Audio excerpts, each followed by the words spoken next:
Hello guys, today I will solve your doubts on a popular question, that is, can you delete Airbnb messages? Have you ever sent a message on Airbnb that you would wish to delete?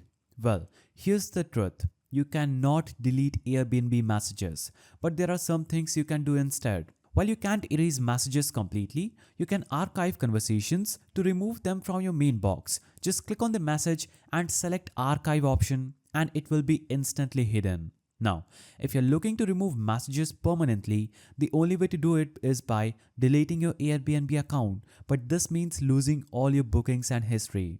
In rare cases, Airbnb support may remove messages for policy violations. So if there's something sensitive, reach out to them. So, while you can't delete messages, you can archive them or contact Airbnb for help. So, that is the simple answer to your question. If you found this video helpful, please don't forget to give it a thumbs up and thanks for watching.